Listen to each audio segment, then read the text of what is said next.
Hi, my name is Phil. I like talking about politics, and in this video I'd like to discuss how Rishi Sunak is trying to make the small boats problem, something that didn't exist for 8 years after Labour last held power, the fault of Keir Starmer's party. But the way he's phrased his threats to Keir Starmer just sort of comes across as the equivalent of forcing a dog at gunpoint to eat a sausage.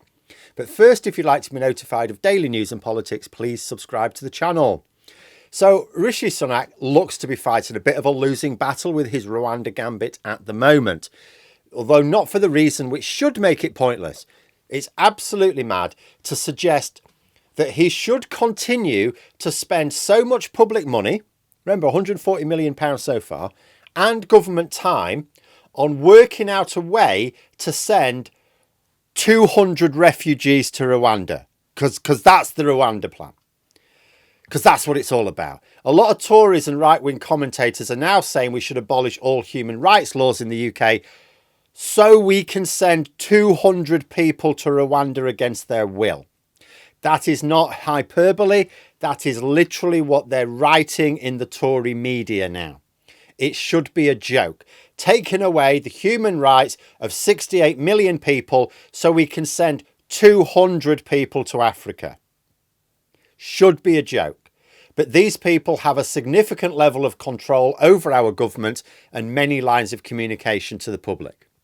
Sunak announced that he plans to simply declare Rwanda a safe country and that will deal with the issue. Of course it won't. Suella Braverman has written that this will not solve the problem, which is the first true thing she said for a while. Her solution is to abolish the human rights laws, which were the main legacy of the Tory hero Winston Churchill, and make sure that the courts are not allowed to call out law breaking when it's the government that does it.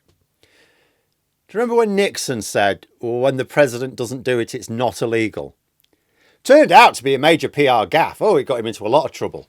Well, this is now the explicit policy of many people influential within the party of government and sneaking towards being implicit policy of the actual government.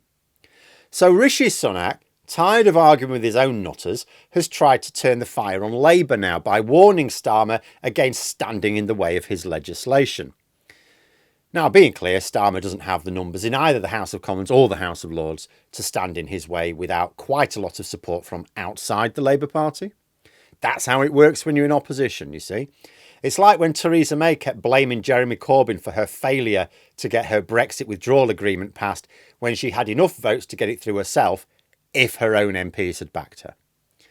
Not that Sunak strictly has the numbers either. It remains to be seen just what the detail of his proposal is, but anything which either abolishes human rights laws or stops the courts from finding against the government on matters of law should, I think it goes without saying, never find a majority in the House of Commons. But we're in weird times. But it would surely not get through the House of Lords. It will not only be Labour opposing such a move. Sunak talked about his returns deal with Albania, his deal with France, efforts to work with Turkey and Bulgaria, and how he was tackling the criminal gangs, at which point you have to ask yourself, so why does he need to spend so much time trying to send 200 people to Rwanda if he's got all of these other promising schemes running that apparently are yielding results? Without any objections from Labour, why does it just focus on those? Sunak said that he wasn't ruling out getting his MPs to work on this legislation over Christmas in order that it be rushed through without delay. His focus is on the House of Lords, as if that's where Starmer will block it. Now, being clear, Sunak is not laying a trap for Labour here. Starmer has already quite happily said very explicitly he would scrap the Rwanda deal under any circumstances. Sunak is basically trying to play this as if his position is popular with swing voters, as if it's like the public order bill, and he can challenge Labour for those votes. And then there was a quite remarkable implied threat from Sunak. If his new proposal were to be blocked in Parliament, which it almost certainly will be, but we don't know what he's proposing yet. He refused to rule out a small boats-based snap election. So as I understand it, this is what Sunak is suggesting. He is going to present legislation to Parliament. It's not clear exactly what the legislation will do at this point or when it will happen, other than it will either destroy the rule of law or chase unicorns. He expects it to pass the Commons, but suggests that it might be blocked in the Lords because of that cheeky Keir Starmer fella. Now, if it is, and the Lords won't budge, what will he do then? The implied threat is to call a snap election and base it on stopping small boats by sending 200 people to Rwanda. Keir Starmer was contacted for his reaction, but all any journalist could hear at the other end was uncontrollable laughter. Rishi Sunak seems to be warning Keir Starmer against blocking his latest mad idea, and if he doesn't, he's threatening Starmer with exactly what Starmer wants, a snap election. Now, this isn't a credible threat for three main reasons. First, the Tories are in no shape to fight an election right now. The polls are a complete skipfire, and potential for civil war to break out in the party could make things worse still.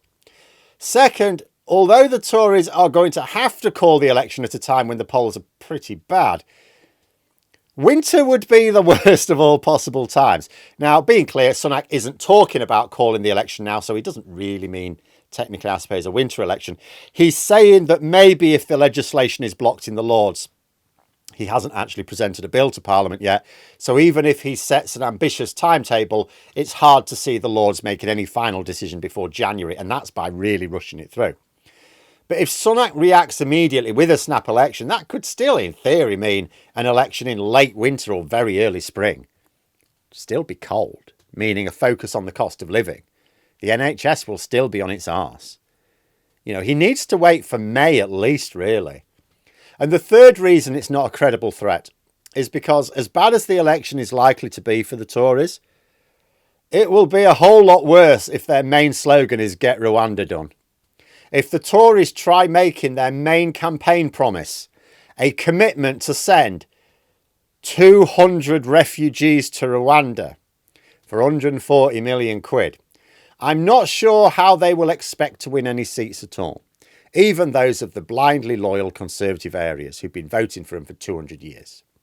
I really don't know where Sunak thinks he goes with this. His main pitch is that he wants to press ahead with a policy that Labour have explicitly opposed.